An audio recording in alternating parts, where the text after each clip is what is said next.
but the attentive child sees something in that that's going to make him be different. Right, right.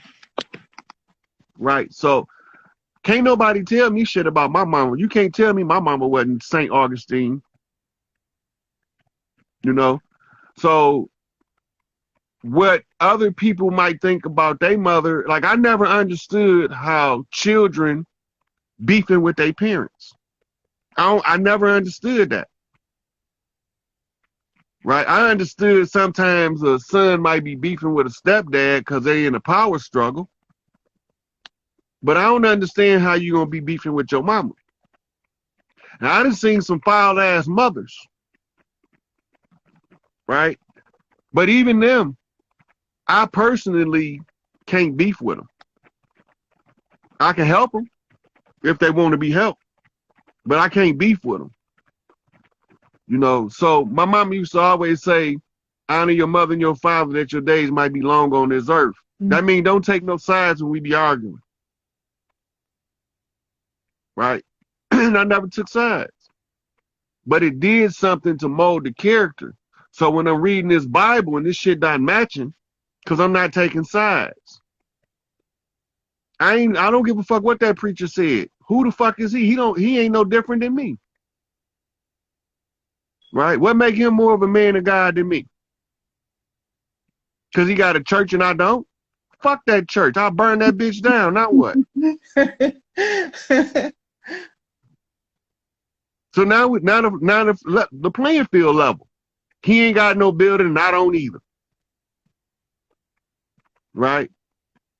So I never took none of that stuff as the gospel, as they say, the good news. There wasn't no good news in crucifying the motherfucker to me.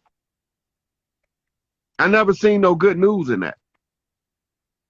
Explain to me how that's good news. Now, they told me Jesus died for our sin. Came back 3 days later. My question was, if he came back 3 days later, what happened? Did he get down there and see how many sins it was and decide he ain't want no parts of that shit? No, y'all niggas take that shit y'all self. That's too much. Then they tell you that he ascended. Right there. He just said, fuck this shit, I'm out. Deuces, floated away. That don't make sense. Mm. They ain't tell you where he went. They can tell you he floated away. They could tell you he came back from the dead and that while he was dead, he went into the depths of hell and unleashed the chains of the captives in hell. But they can't tell you where he went. That don't make sense to me. How can you tell me everything that happened in the 3 days that he was supposed to be dead in hell, but you can't tell me where he went? Don't tell me no heaven, because heaven means sky. What part of the sky did he go to? Did he go to Orion? Did he go to Sirius? Did he go to Arcturus? Did he go to the Pleiades? Where the fuck he go? You start asking them questions and they, well, brother, you just got to have faith. Well, faith without works is dead. I'm doing my work by asking you these questions. Oh, brother, it don't work like that. Well, how the fuck do it work? Explain it to me and make it make sense. Oh, no, it can't make sense. What the fuck you mean it can't make sense? Because that's why you got to have faith. It sounds like you a fucking idiot that don't know what you're talking about, and you trying to convince me to volunteer to be an idiot right along with you. You know, so when you get done realizing that we was over here doing our own shit, at the time all of those events supposed to be unfolding in the Middle East that they call biblical events, that they don't have no motherfucking tombs. They don't got no tomb for Moses. They don't got no tomb for motherfucker Abraham. They don't got no tomb for Adam. They don't got no tomb for Jesus. They don't got no tomb for Mary. Where these motherfuckers go? Mm-hmm. They didn't all just go up in the sky because you only told us about one motherfucker that floated away. Where the rest of these motherfuckers at? Where's Paul? Right? Where the fuck is Peter at? John the Baptist, James, son of Zebedee. Where these motherfuckers at? They don't know. Because it's a story. Mm-hmm. It's always been a fucking story. The story was just there to teach life lessons. It was never to be taken as the end all be all to what's going on in the world. But it's a good tool to enslave the minds by captivating people into some bullshit. Mm-hmm. Mm-hmm. Well, You know, I didn't like the church. I never felt comfortable in the church. I used to actually fall asleep. But not unless somebody was up shouting, and I would watch them and look at the energy they had, and they would be, going to like a trance, and they used to that's run a not even birthday Christian. show. It looked very dangerous to me. Look, when they shouting, that's not even Christian. That don't got nothing to do with Christianity. If it did, they would be doing it in the Catholic Church. They don't do it in the Catholic Church. Mm-mm, mm-mm, They only do it in the churches that we in. Why? mm-mm. If it ain't Christian, where it come from? They said voodoo was evil. And we shouldn't be practicing voodoo. Also, it come from our culture, from Yeah. our culture, from our ancestors. That it Yeah. comes through in the church when you're listening to the beat of the drum. Yeah, Right. I get that. I get Look, if you turn the sound off on the voodoo ceremony and play it right alongside of a church service where they shouting at, you can't tell the difference with no sound. You can't tell the difference. The only difference is the voodoo got all the power and the church ain't got none of it. The only motherfucker in the church reaping any benefits of being in the church is the preacher who collect the motherfucking money. He the only motherfucker getting the benefit. But He don't pay the choir. The choir is all voluntary. It might be a couple deacons he paying because he got to keep them niggas under control so they don't go take half his congregation and start their own church. Yeah, and they pass around the basket about 20 times before you can get out of there.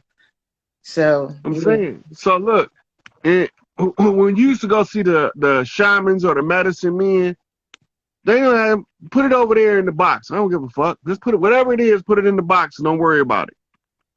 Mm-hmm. See, they got to keep begging you for your money because they really begging you to empower their dogma. Right? So the more of us participate in that shit, the more of us become oppressed by that shit. But I never connected the hoodoo with the church at all. I mean, I'm really glad that just came out, listening to the drums. I mean, we do love the sound of the drum. So, when they playing the music in there, that's probably about the only thing that's pretty cool. But other than that, nothing else. I never thought anything else was.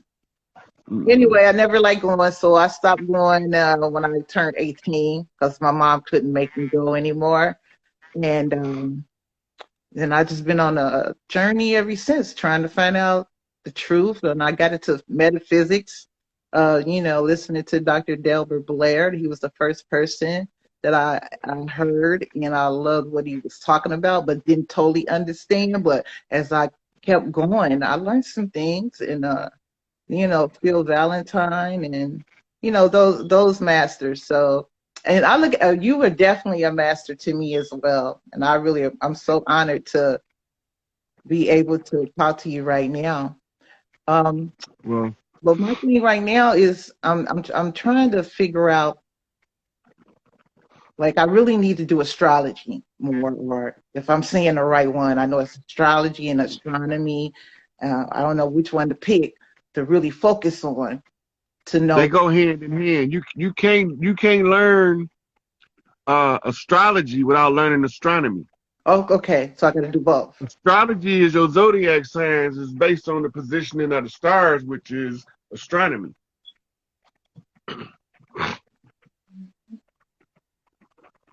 Okay. So I need to do both. The other thing Yeah. is, the new moon is here right now, and We should be at the full moon right now, the and we full should moon. be Yeah. because we on the 22nd we going into the waning moon, right? Which is the tearing down of this old system in the process by three sisters. And they gonna pass the baton to the seven sisters who's been tearing this bitch up weather-wise. Mm-hmm. Okay, Right. and we So also gonna that's do why. the Larry Hoover thing Yep. on the 22nd. Yep. So that's what we working on. We trying to get people to understand what it's about. It's only about us reclaiming our shit. It ain't about we want to push a criminal agenda. That ain't got nothing to do with that. Larry ain't no criminal, never have been. Oh no, I don't think that about him at all. Never. I never Mm-hmm. thought that about him. What? That's just for the people that's the onlookers that followed the narrative we was given by the oppressor. Yeah. Right. So the oppressor told us he was the criminal while they was doing all the dirt. Right. They told us Angel Bay and Tukey was the criminal while everything they charged them with, the government done it to charge them. Yeah. So that don't make no sense to me. Right. And I used to keep asking people, like, when we gonna wake up and realize what's going on in front of us? This shit is so obvious. Well, it's not obvious to everybody. It's only obvious to certain people. Yeah. So when you, in the tribal tradition, one of the clansmen identify a problem and offer up a solution, you put it in the public domain for the tribes people to pick it up and determine if it's valid and to put their support behind it so that the law of the land can be executed by all of the tribes' involvement at varying different levels. Like I told you, we already got the chiefs. We just trying to get to the grassroots to get this fertilizer down there so we can all grow and not just patches of us here and there, you know. And that's what we up against. Well, I'm with it. I'm ready. Yeah. I'm gonna take another call, sweetie. Okay. Well, let me know when you're gonna send, or let me know. Well, send out the new post that you want to use for the 22nd. When are you gonna do that? I mean. Well, I got a whole bunch of posts up about it. You can use any one of them, but you got to add a new hashtag in your comment. I'm sorry. You gotta, yeah. Just as long as you put the hashtag, you could put a post up about a fluffy kitten rubbing up against a tree, and put hashtag Free Larry Hoover. It's gonna go into the algorithm. Well, and this is how we hit them in the pocket. Okay, but you said so. They don't like you messing with their money. A specific one for everybody to use for that day. You were just speaking about earlier. Yeah, so it's several different Free Larry Hoover hashtags. We can use all of them, but it's one of them that we have to focus on the most. Okay. So I'll put that up later. Okay. One of the sisters said she was gonna make the post for me because it's based on the numbers. Okay. Yeah. All right. So just be watching my page, and it'll be up there. All right. Thank you so much. You're welcome. Now I don't know how to get out of here. I got you. All right. All right.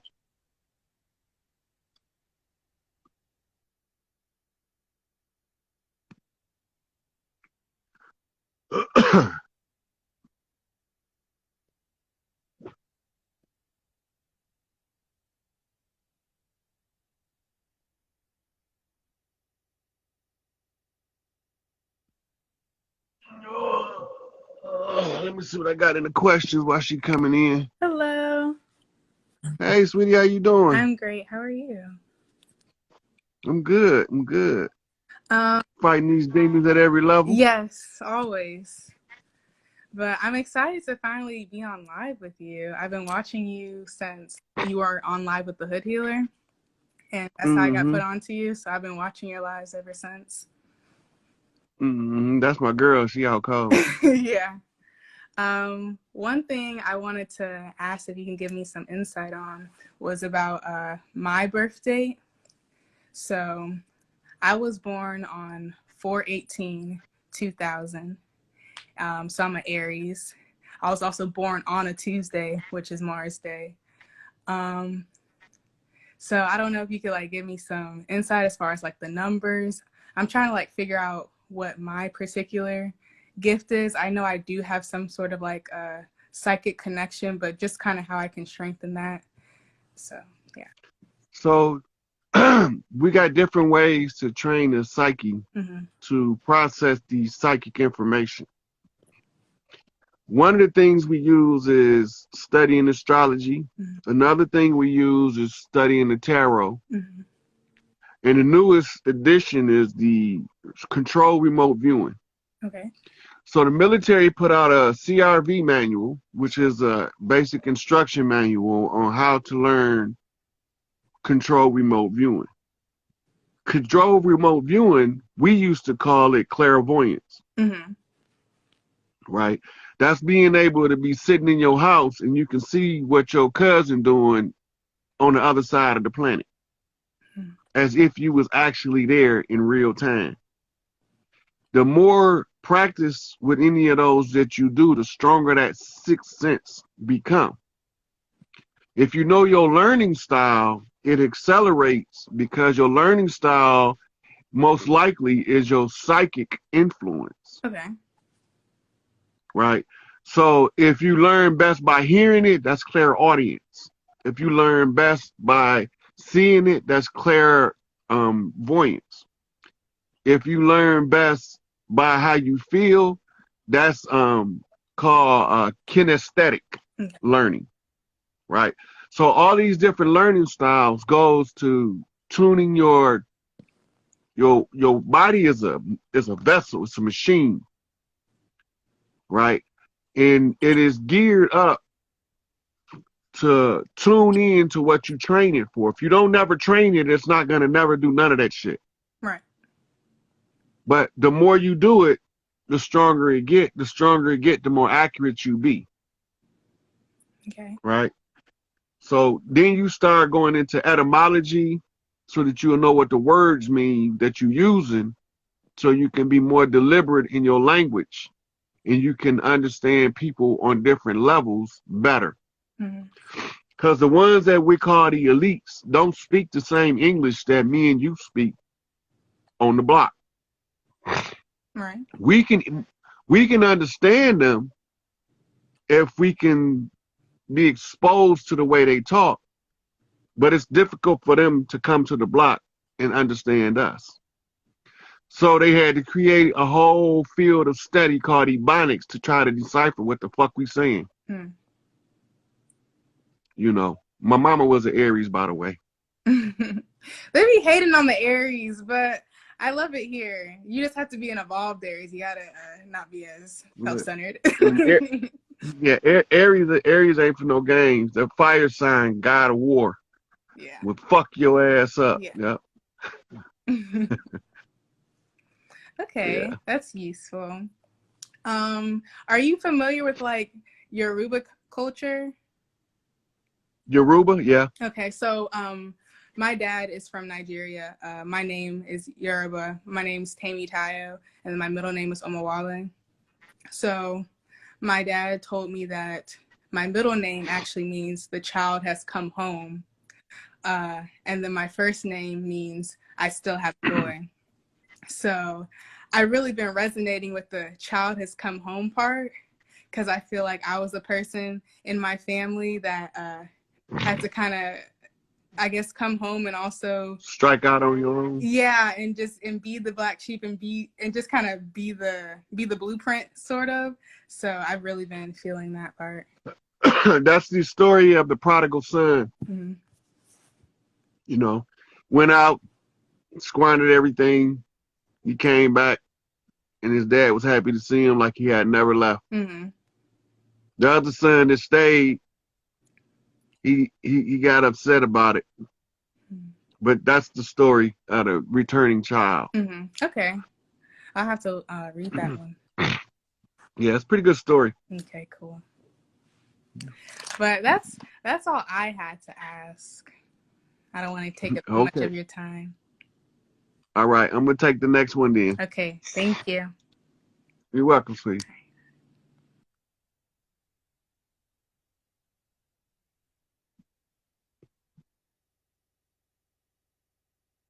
we've been getting messages, the oracles, the sisters been feeling it,